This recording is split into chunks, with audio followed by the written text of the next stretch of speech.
ખેડાના કપડવંજમાં dumping સ્ટેશનની સામે આવેલી ફટાકડાની ફેક્ટરીમાં જોરદાર વિસ્ફોટ થયો છે। આ વિસ્ફોટનો અવાજ આશરે 10 કિલોમીટર સુધી અનુભવાયો હતો। ઘટનામાં 5 થી 6 લોકો ઘાયલ થયાના અહેવાલ મળી રહ્યા છે। વિસ્ફોટની જાણ થતાં મોટી સંખ્યામાં લોકો ઘટના સ્થળે ઉમટી પડ્યા હતા, જ્યારે આસપાસના ગામોમાં પણ તેની અસર જોવા મળી હતી। પ્રાથમિક માહિતી મુજબ ફટાકડાની ફેક્ટરી ગેરકાયદેસર રીતે ચાલી રહી હોવાનું સામે આવ્યું છે અને અચાનક વિસ્ફોટનો અવાજ સંભળાયો હતો। આસપાસના તમામ લોકો અહીંયા દોડી આવ્યા હતા। 5 થી 6 લોકો અહીંયા ઘાયલ થયા હોવાના અહેવાલ મળી રહ્યા છે। વિસ્ફોટ થતાં તેનો અવાજ 10 કિલોમીટર સુધી જે છે તે સંભળાયો હતો। આ વિસ્ફોટ એટલો જોરદાર હતો કે જાણે ધરા પણ ધ્રુજી ઉઠી હોય તેવો લોકોએ અનુભવ કર્યો હતો। જોકે આગ બુઝાવવાની કામગીરી અત્યારે ચાલુ છે।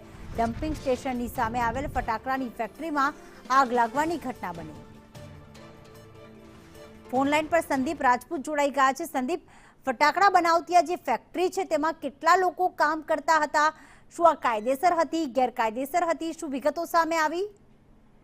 જી ચોક્કસથી અત્યારે તો કહી શકાય કે જે માહિતી અત્યારે મળી રહી છે તે મુજબ અત્યારે તેમાં કેટલા ઇસમો કામ કરતા હતા અને આ ફેક્ટરી કોની છે અને કેમ અહીંયા ગાડી જે ગેરકાયદેસર રાખવામાં આવ્યું હતું કે કાયદેસર તેને લઈને હજુ તો સ્પષ્ટતા કરવામાં આવી નથી, કારણ કે તંત્ર અને પોલીસ તંત્ર હજુ પણ ઘટના સ્થળે અત્યારે જ પહોંચી રહ્યું છે। ત્યારે સમગ્ર બાબતની વાત કરવામાં તો કપડવંજના જે ડમ્પિંગ સાઇટ ગરોડ પાસે બનાવવામાં આવી છે, આ ગરોડ ડમ્પિંગ સાઇટની સામે જ કહી શકાય કે એક ગેરકાયદેસર ગણી શકાય તેવું જ એક ગોડાઉન આવેલું હતું, જેની અંદર કહી શકાય કે જે વિસ્ફોટક પદાર્થ રાખવામાં આવ્યા હતા, જે ફટાકડા બનાવવા માટે કામ આવતા હતા, અથવા તો કહી શકાય કે જે માઇન્સ છે બ્લેકસ્ટોનની, તેની અંદર જે બ્લાસ્ટિંગ કરતા જે મટીરિયલ આવે છે તે પણ ગણી શકાય તે પ્રકારના અત્યારે તો જે દ્રશ્યો છે તે સામે આવી રહ્યા છે। અને આ વિસ્ફોટક ભરેલું જે ગોડાઉન છે તે કાયદેસર છે કે ગેરકાયદેસર તેને લઈને અત્યારે તો તંત્ર દ્વારા તપાસ કરવામાં આવી રહી છે, પરંતુ ચોક્કસથી જે આ અંદર બ્લાસ્ટની ઘટના અત્યારે થોડાક સમય પહેલા જ બનવામાં આવી છે, જેના કારણે કપડવંજ અને આસપાસના વિસ્તારમાં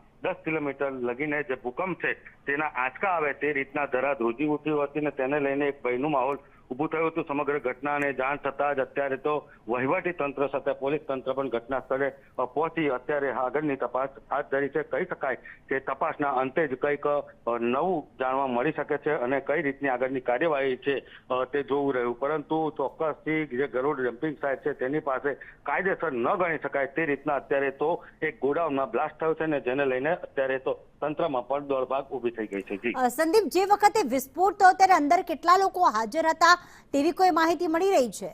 જી ચોક્કસથી જે ગોડાઉન આપણે પ્રથમ દ્રષ્ટિએ જોવા મળી રહ્યું છે કે ગોડાઉનની અંદર કોઈ પણ ઇસમ હાજર ન હોય તેવું ગણી શકાય, કારણ કે જે ગોડાઉન બનાવવામાં આવ્યું છે તે માત્ર ને માત્ર સ્ટોક કરવા માટે અને જે કહી શકાય કે વિસ્ફોટક પદાર્થ છે તે રાખવા માટે જ બનાવ્યું હોય, એને લઈને અત્યારે તો કહી શકાય કે જે ગોડાઉન છે તેની અંદર કોઈ અત્યારે તો હાજર ન હોય તેવું ગણી શકાય છે, પરંતુ અત્યારે તો તપાસના અંતે જ ખબર પડશે કે કોઈ જાનહાનિ થઈ છે કે કેમ, પરંતુ અત્યારે તો કહી શકાય કે જે વિસ્ફોટ થવાના કારણે વહીવટી તંત્ર અને પોલીસ તંત્ર દ્વારા અત્યારે તો કાયદેસરની કાર્યવાહી હાથ ધરવામાં આવી રહી છે। જી બિલકુલ, આભાર સંદીપ। વધુ અપડેટ માટે આપના સંપર્કમાં રહીશું।